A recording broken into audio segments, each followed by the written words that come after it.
All right, let's jump right in. Today, we're going to break down exactly what it takes to launch a business in Dubai. We'll be using the 2025 blueprint from the experts at Noblecore to walk you through the entire process, step by step. So let's get to it. The appeal is pretty obvious, right? But how do you go from just being interested to actually being a part of it all? What's the real path to getting your company off the ground and running in this kind of environment? Okay, so the very first decision you have to make, and honestly, it's probably the most important one, is choosing your jurisdiction. This one choice, it's going to define everything: who you can sell to, your ownership structure, and the entire setup process ahead. And that big choice really boils down to this one fundamental question. Are you going to set up on the mainland, which is regulated by Dubai's own government, or are you going to operate inside one of the city's specialized free zones? Each path has its own massive strategic advantages. So here's the essential trade-off. A mainland company gives you total, unrestricted access to the entire UAE markets. We're talking being able to bid on those lucrative government contracts. And yeah, a physical office is a must, but the good news is most business activities now qualify for 100% foreign ownership. Now, on the other hand, a free zone company guarantees you that 100% ownership. Plus, you get these huge tax exemptions and way simpler customs, all inside a hub that's built just for your industry. And these zones, they aren't just some generic business parks. No, they are highly specialized, totally curated ecosystems. So if you're in commodities, you'd be looking at GMCC. For global logistics, it's all about Jafsa, which is right next to that massive Jebel Ali port. Into tech, Dubai Silicon Oasis was literally built for you. So choosing the right free zone is a huge strategic move all on its own. All right, so you've thought it through, you've weighed your options, and you've picked your jurisdiction. So what happens next? Well, it's not a mystery. It's actually a really clear, structured blueprint. The path to getting that license follows a really logical flow. First, you've got to nail down what your business actually does and what its legal form will be. Then you reserve your company name and get all the initial approvals sorted. Next up is the physical and legal stuff. You'll draft your key documents, like the Memorandum of Association, which is just the rule book for your company, and you'll lock down your office space. Once those big pieces are in place, you submit the final application, get your license, and boom, you can open your corporate bank account. It's a roadmap, not a maze, I promise. Of course, the part of the plan everyone wants to know about, the money.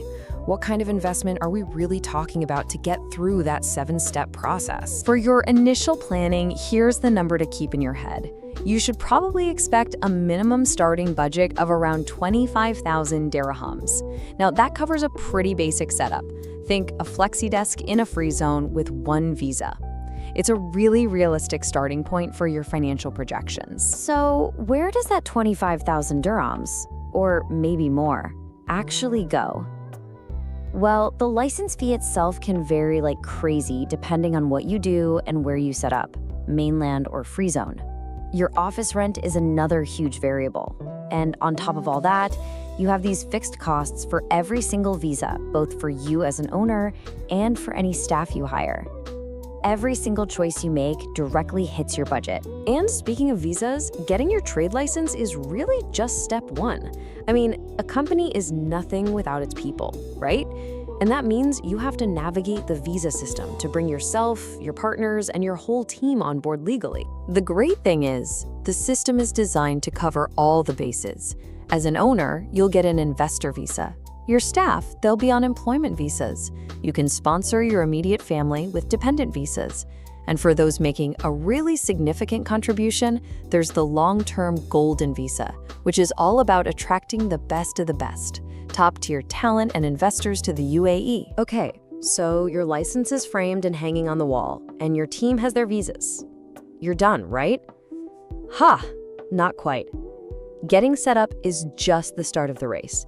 The real key to long-term success is staying compliant. And the single biggest topic in compliance right now is the UAE corporate tax.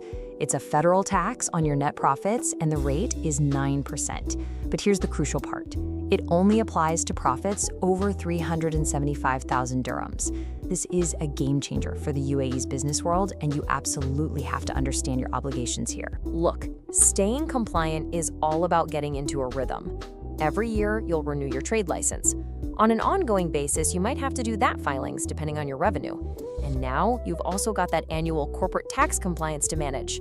Trust me, these things are just as important as making your first sale. So, what's the big takeaway from all this? The journey from just an idea to a fully licensed Dubai company, look, it's complex, there are a lot of moving parts, but it is not chaotic. It's a clear, structured process that you can absolutely navigate with the right plan.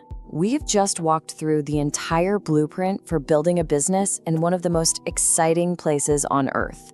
The path is laid out for you. So the final question really isn't about the process anymore, it's about the potential. It's for you. What opportunity would you seize?